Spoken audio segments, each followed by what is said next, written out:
C'est bien parce qu'hier j'ai débriefé le petit Lille-Lens, ce super derby où j'étais au stade, on s'est régalé, victoire 3-0 de Lille, super match, plein d'enseignements à en tirer.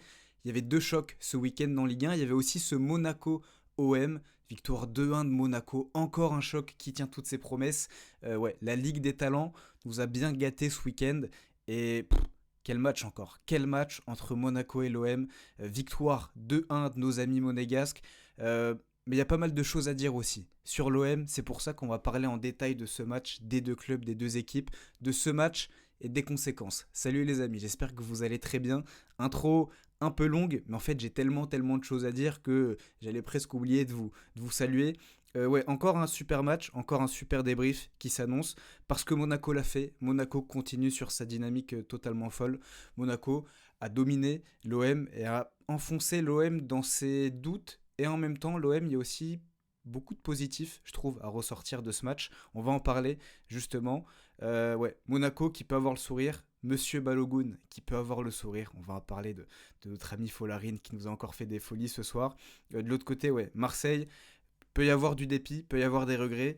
Parce qu'il y avait aussi la place, malgré tout, pour battre l'équipe de Ligue 1 la plus en forme du moment.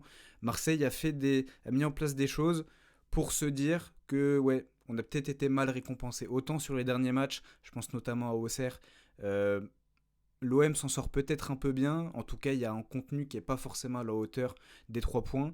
Là, ce soir, pour repartir de Louis II avec 0 points, c'est peut-être un peu dur. Et en même temps, il y a aussi une forme de logique pour cet OM, pour cet ASM. L'équipe la plus mature, l'équipe au projet de jeu le plus abouti, l'équipe qui collectivement et individuellement a le plus de certitude en ce moment, l'a emporté. Ouais, victoire 2-1 donc de cet ASM.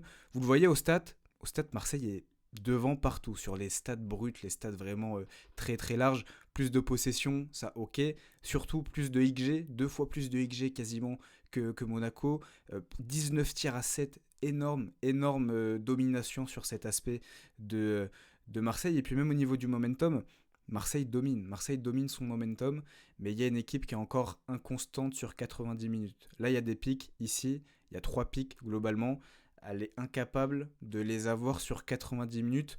Et il y a aussi une gestion des temps faibles qui est un petit peu défaillante. T'encaisses un but sur un temps quasiment pas faible. Ici, tu as un mini temps fort, t'encaisses un but qui te crée ce temps faible. Et ouais, il y a des temps faibles qui sont assez dangereux et pas les mieux gérés côté marseillais. Mais il y a quand même pas mal de choses intéressantes sur ce match. Un 3-4-2-1 qui s'affrontait des deux côtés déjà. Il y avait deux systèmes calqués et du coup plein de 1v1 sur tout le terrain. Voilà, les trois offensifs monégasques face aux trois défensifs marseillais. Pareil de l'autre côté. Les deux pistons qui étaient collés. Paixao Tézé d'un côté, Wea Mawissa de l'autre côté. Et puis une bataille de double pivot. C'était vraiment très intéressant comme match tactiquement parce que ouais, t'avais ces individualités, ces 1v1 sur tout le terrain. Et en même temps, deux animations qui minimisait aussi parfois ces 1v1. Là, il y a une pression haute de Marseille. On voit bien qu'on est quasiment en 1v1 sur tout le terrain, notamment au milieu, ici. Ici, c'est Weah qui est sur Mawissa. De l'autre côté, on a un Paixao qui surveille un Jordan Tézé. Mais il y a aussi des phases où Marseille est beaucoup plus bas, dans un 5-4-1, avec Amine Gouiri excentré gauche, Paixao latéral gauche sur ces phases-là. Et ouais, 5-4-1 intéressant, très compact et aussi très intéressant à la récupération du ballon. La récupération ici, je crois que c'est Medina. Tout de suite projection d'Amin Gouiri qui va obtenir un coup franc qui sera situé juste ici. Coup franc dangereux, on joue la 7e minute et c'est pas la première fois que Marseille est dangereux à la récupération du ballon, se projette très bien, est vraiment intéressante dans sa verticalité. C'est pas des choses qu'on avait vues sur les premiers matchs, en tout cas vraiment par bribes, par séquence. Là, Marseille a su plutôt bien le répéter pendant 90 minutes, notamment la première période que j'ai vraiment bien aimé. Là, encore une fois, 5-4-1, très dense dans la largeur. Là, c'est l'excentré gauche, l'excentré droit. Il doit y avoir 20 mètres maximum entre les deux. On densifie énormément l'axe.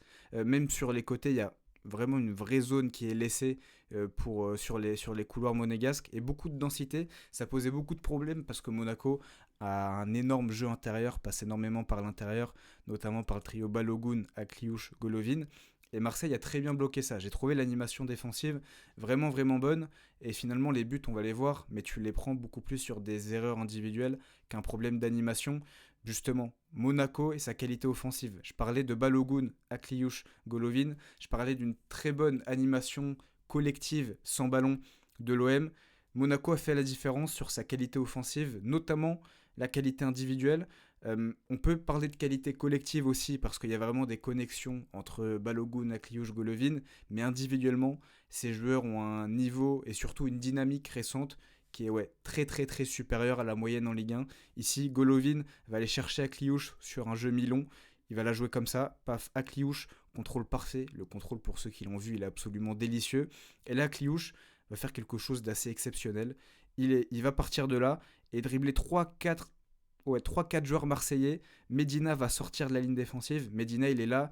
Il devrait être situé ici, en couverture, en protection de la surface. Mais il suit Akliouche, et c'est ce que le jeu appelle. Sauf qu'Akliouche arrive à sortir des petits périmètres, à éliminer plein de Marseillais, et va avoir le côté droit qui va s'ouvrir pour servir Jordan Tézé. Centre parfait de Jordan Tézé, qui vient d'ici, pour Alexandre Golovin, qui va plus qu'à avoir à mettre son pied en opposition devant Cerouli, qui est un peu livré à lui-même. On va pas l'imputer sur ce but encaissé. Mais parfaite remise de Golovin, qui est à l'origine de l'action et qui va se projeter tout au long de l'action. On le voit, il est ici. Juste après, il se retrouve ici. Et puis il va se repositionner comme ça, une course oblique, pour vraiment attaquer cet espace, être à la réception du ballon. Modèle de connexion, de qualité individuelle d'Akliouche qui fait un festival, de qualité cognitive, d'intelligence de jeu de Golovin pour se retrouver ici.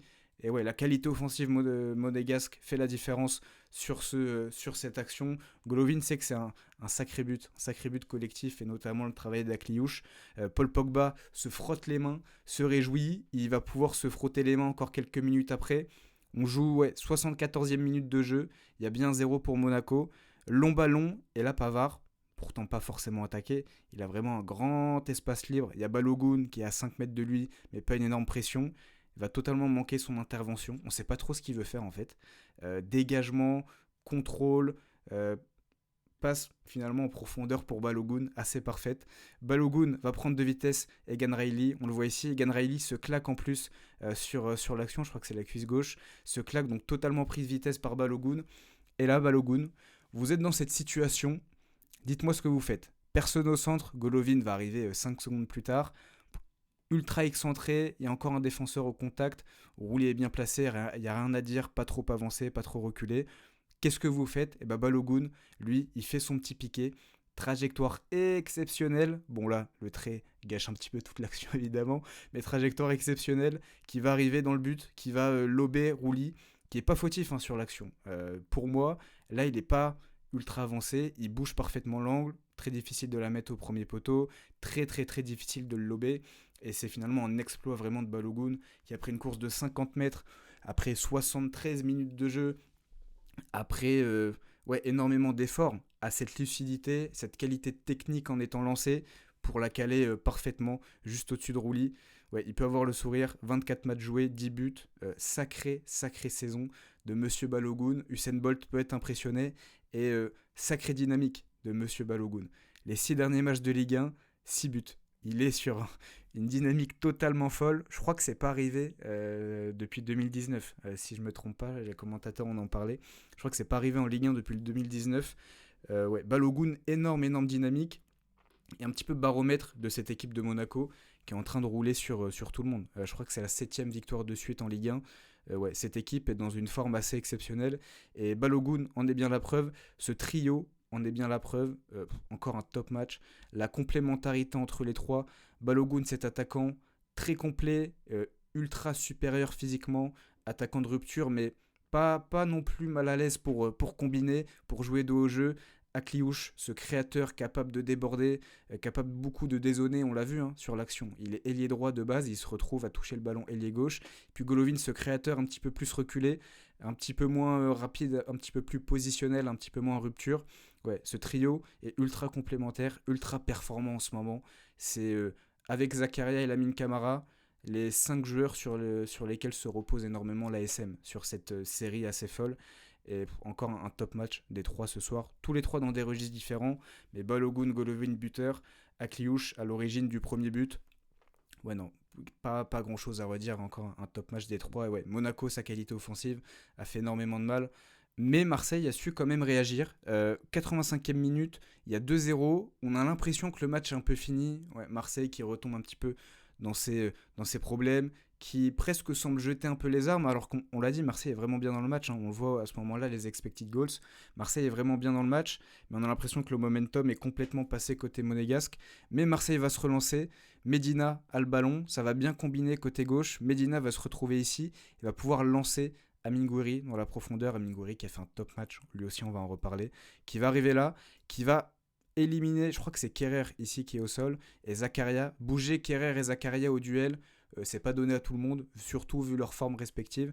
Bah, Amine Gouiri le fait, et Amine Gouiri va la passer entre les jambes de Monsieur Radetzky. Ouais, ça fait 2-1, pour Monaco. On est à la 85e, il reste une dizaine de minutes avec le temps additionnel. Et là, je me dis, waouh, on peut vraiment avoir un match de fou, une fin de match de fou, parce que Marseille, finalement, dans le contenu, est vraiment bien. Et notamment grâce à son côté gauche. J'ai titré ça la deuxième clé du match. L'OM passe l'arme à gauche. Mauvais jeu de mots, parce que voilà, passer l'arme à gauche, c'est mourir, c'est s'enterrer.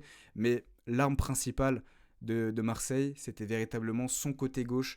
Ce côté gauche, Medina, Paixao, piston, et Gouiri, numéro 10, excentré côté gauche, a été excellent. Là, c'est Paixao qui a le ballon, Medina qui propose, Amine Gouiri qui propose aussi dans la profondeur. Il y a eu beaucoup de jeux relationnels entre les trois, beaucoup de jeux en triangle. Medina qui a cette qualité technique pour se projeter. Paixao par son positionnement, sa position très très large a aussi été intéressant. Puis Amine Gouiri par ses déplacements, soit dans la profondeur, soit pour décrocher, a aussi été très très très pertinent. Là, Paixao a le ballon, va combiner, Amine Gouiri va se retrouver là, Medina va... Là, c'est très intéressant ce que fait Medina, parce que le système A5 te permet aussi cette liberté pour le troisième central, de se projeter, d'amener du surnombre. Et ouais, là, limite, c'est une occasion de but. Ça va pas finir sur un but, mais quand tu as Medina qui peut attaquer cet immense intervalle entre Zakaria et Fas, ouais, ça peut être une très très grosse situation. Finalement, ça va pas finir en but. Là aussi, Medina qui se retrouve encore à se projeter, à amener le surnombre. Monaco est totalement déséquilibré. Je crois que c'est la remise d'Amine Gouiri qui a encore fait la différence. Non, c'était très très bien organisé ce côté gauche. La Paixao qui arrive à trouver une position dans la surface, dans la petite profondeur. C'est Radetzky qui va s'interposer. Là encore, Paixao qui a eu énormément, qui a été très intéressant parce qu'en fait, quand il est ailier, il a cette position large, mais on peut aussi le retrouver, un petit peu comme tous les ailiers d'aujourd'hui, dans le demi-espace, dans une position un petit peu plus intérieure. Alors que le rôle de piston, certes, il part de plus loin, mais il a beaucoup plus d'espace. C'est véritablement un joueur d'espace qui a besoin d'arriver lancé pour faire des différences. Et surtout, il est ultra, ultra pertinent quand il colle la ligne. Quand il est vraiment en situation de 1v1, d'isolation avec son vis-à-vis. Et là, il va l'être. Il va prendre de vitesse Thilo Kerrer, ajuster un centre parfait, et là Traoré va mettre sa tête à côté, mais énorme encore situation. Là, la tête ici, entre le point de pénalty et les 6 mètres, en termes de XG, ça doit être un 0,30, 0,40, c'est assez énorme. Et ouais, encore une situation gâchée de l'OM. Il y en a eu beaucoup, mais malgré tout, ouais, côté gauche très intéressant, avec notamment, j'en parlais, cette zone qu'a énormément exploité Gouiri, à savoir le décrochage dans le demi-espace. Qui doit le prendre? Est-ce que c'est Thilo Kerrer qui sort de sa ligne défensive? Est-ce que c'est Lamine Camara qui doit être en responsabilité? Ça a été un vrai problème pour Monaco, et ouais, Marseille l'a plutôt bien exploité, et Amine Gouiri, il y avait cette question de l'association avec Aubameyang. Bah, j'ai beaucoup aimé. Pas de neuf, mais Aubameyang vraiment pur neuf, et Amine Gouiri un petit peu en retrait avec Ahmed Traoré de l'autre côté qui était moins intéressant. Ouais, peut-être à renouveler. Alors c'était peut-être un système pour se calquer sur le système de Monaco, mais c'était vraiment intéressant, et ouais, association à renouveler, parce que je l'ai dit, ce triangle Medina, Paixao, Gouiri, il y a eu beaucoup de choses positives dans ce qui a été proposé, notamment avec ballon, et même sans ballon, on l'a montré tout à l'heure. 5-4-1, Mingoré était bien concerné, Paixao a plutôt bien fermé son couloir. Donc non, vraiment vraiment bon match de ce trio.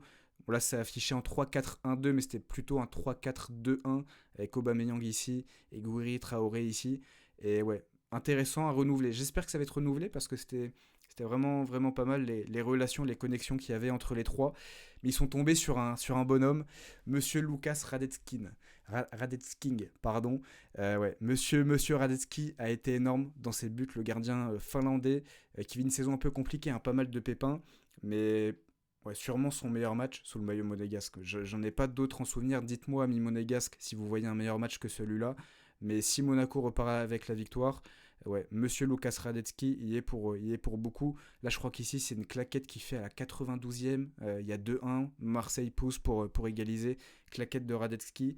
Et super match, vous le voyez, 7 arrêts, un but évité. Quand tu passes le cap du un but évité, c'est que ton match est excellent. Et ouais, sur faute mob, c'est Jordan Tézé, le meilleur monégasque. Je pense que demain dans l'équipe, je me demande aussi si sur Ligue1.fr c'est Paradetsky qui était nommé homme du match. Mais ouais, il a fait un super match. Et si Marseille a dominé au XG sans gagner, c'est aussi parce qu'il y avait Radetzky dans les buts. Là, arrêt assez simple, mais il faut quand même l'être sur cette lourde frappe. Là, 1v1 remporté avec Paixao. On le voit ici. La frappe, elle est sur lui, mais sa croix, elle est très bonne. Il occupe pas mal d'espace. Là aussi, frappe lointaine, il est sur la trajectoire. Il repousse bien encore une frappe lourde. Il la repousse dans la bonne zone. C'est aussi ce qu'il a fait de très bien ce soir. Il était sur les ballons, il a fait des arrêts, des parades. Et quand il n'a pas capté, il a repoussé dans les très bonnes zones. Il a repoussé sur le côté, pas un danger immédiat en repoussant devant lui avec un Aubameyang un peu spécialiste de ces situations de renard des surfaces. Et là aussi, plongeon assez incroyable pour la sortir sur cette frappe-là. Ouais, non, top match de Radetsky, 7 arrêts, 36 ans. Ouais, quand tu le vois comme ça, il n'a pas fait toujours des top matchs cette saison, mais tu peux dire qu'il y a encore peut-être quelques bons mois, quelques belles années à offrir au football. Parce que, ouais, match référence de la part du gardien finlandais. Et même quand il était plus là, il y avait un pied. Jordan Tézé, là, 93e, je crois, à ce moment-là. Aubameyang la met. Jordan Tézé qui sauve sur sa ligne. Fin de match assez dingue, hein, parce que là, c'est Mika Biarret à la 95e. Centre un tout petit peu trop long, il n'arrive pas à la reprendre. Mais là, sinon, il peut définitivement sceller le match. Mais ouais, finalement, Monaco qui gagne. Monaco qui l'emporte. J'ai un peu du mal à lire. Dites-moi si vous trouvez cette victoire logique ou non. Parce que d'un côté, j'ai senti une équipe de Monaco un petit peu plus sûre de ses forces, un petit peu plus complète, que ce soit avec et sans ballon, avec plus de certitude dans la gestion, dans la constance sur 90 minutes. J'ai trouvé une équipe de Monaco plus constante, alors que côté OM, il y avait peut-être des pics un petit peu plus hauts, mais un petit peu moins de régularité sur 90 minutes. Des temps faibles peut-être vraiment, vraiment très faibles, un petit peu moins de maturité, des erreurs individuelles. Donc ouais, dites-moi vous si vous trouvez cette victoire de Monaco méritée. En tout cas, ça continue pour Monaco. 7ème victoire de suite en Ligue 1, avec Lens, avec Paris, avec Lyon, avec Marseille sur le chemin. Euh, quelle équipe. La meilleure équipe de Ligue 1 des 2 derniers mois, c'est mathématique, et même dans l'impression visuelle, il y a cette victoire face au PSG. C'est assez dingue. C'est assez dingue ce qu'est en train de créer Pocognoli, qui partait et repartait de très loin avec des débuts très compliqués. Et ouais, on en a parlé un petit peu dans l'analyse de la fin de saison de Monaco sur la vidéo analyse des enjeux du sprint final. Et ouais, ce repositionnement de Zakaria, la progression, encore le cap passé par un Lamine Camara, les trois de devant avec un Balogun qui peut-être aussi le meilleur neuf des dernières semaines, hein, lui qui marque à chaque match. Ouais, non, super dynamique de Monaco qui s'arrête pas. Pour moi, j'en ai parlé dans ma vidéo analyse, je vais essayer de vous la mettre là en annotation.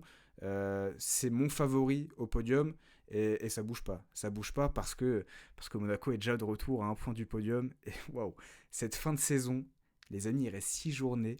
Il y a 3 points de différence entre le troisième et le septième. Avec des confrontations directes, avec plein de dynamiques différentes.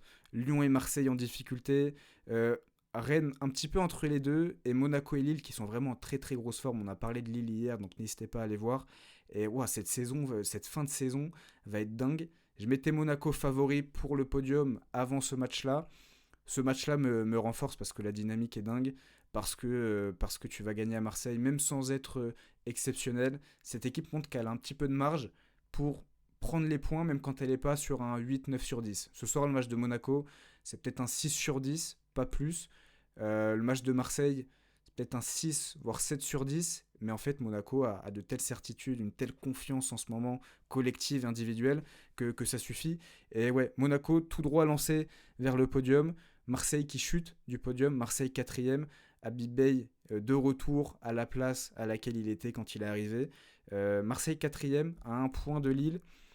J'étais pas rassuré par la dynamique de Marseille. Bon, comptablement, il y a cette défaite, évidemment que ça me rassure pas. En revanche, le contenu, je pense que c'est le meilleur de l'ère Habib Beye. Paradoxalement, parce que tu as ces victoires face à Toulouse, face à Auxerre, tu as même cette victoire face à Lyon où les 30 premières minutes sont vraiment de bonne facture. Mais paradoxalement, malgré la défaite, il n'y a eu que deux défaites, hein. Il y a eu Brest et Monaco en Ligue 1. Bah, c'est peut-être pour moi le meilleur contenu, le meilleur OM d'Abibay que j'ai vu, notamment dans l'utilisation du ballon. Il en parlait en conférence de presse, sa volonté de progresser dans la qualité de jeu avec ballon. Dans l'attaque de la profondeur, ça a été très très très bien fait sur le côté gauche, et même dans cette capacité à amener une menace beaucoup plus constante, beaucoup plus consistante sur 90 minutes. Ça n'a pas été parfait, pas ultra régulier sur 90 minutes, mais si on met totalement de côté le résultat, qui est catastrophique en termes d'impact comptable, vous le voyez, tu remets un concurrent direct en jeu, tu perds ta troisième place, ouais, c'est un très très gros dur comptable, mais si on se focalise uniquement sur le contenu, je pense que dans la logique de progression voulue par Abdi Bey, ce match est presque positif. Le souci, et c'est totalement normal, c'est qu'on va retenir l'impact comptable parce que bon, là, t'es début avril, c'est très bien de progresser dans le jeu, mais c'est l'heure de faire les comptes. Là, les comptes vont compter très très cher et t'as pas de matelas, t'as aucun matelas. La qualification en Ligue des Champions, elle est indispensable. Et ouais, il y a vrai danger pour Marseille parce que clairement pas la meilleure dynamique, parce qu'il y a des équipes devant et derrière qui sont vraiment en bonne forme. Et l'Europa League est une vraie option, est vraiment quelque chose à envisager, sans même parler de la place de quatrième qui est un peu bâtarde et qui pourrait te mettre vraiment dans le mal pour ta préparation de l'été.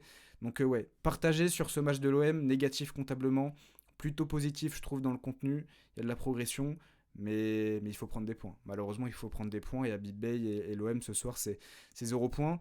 Donc ouais, question quand même, pour continuer de parler jeu, parce que comptablement, bah ouais, il n'y a pas de débat, c'est mathématique, c'est mauvais, c'est une très très mauvaise nouvelle pour l'OM et c'est ce qu'on va retenir. Mais est-ce que dans le contenu, pour vous aussi, c'est le meilleur contenu de l'Arabie Bay? Je suis curieux de vous entendre, notamment supporters marseillais, parce que ça va être intéressant. C'était ce qui manquait à l'OM d'Habib Bey avant la trêve. Certes, tu prenais des points, mais dans le contenu, c'était assez poussif. Là, ce soir, c'est l'inverse. C'est l'inverse. Je pense que vous auriez préféré que ça continue sur la logique de prendre des points sans afficher un très beau visage dans le jeu. Mais dans une projection un petit peu à moyen terme sur la fin de saison, tu peux dire que si l'OM joue comme ça sur ces 6 derniers matchs, les points, tu vas les prendre. Les points, tu vas les prendre. Là, tu es tombé sur ouais, l'équipe de Ligue 1 la plus en forme, la meilleure des dernières semaines. Donc ouais, n'hésitez pas à répondre à tout ce que j'ai pu évoquer, notamment cette question de contenu côté marseillais, puis même ami monégasque.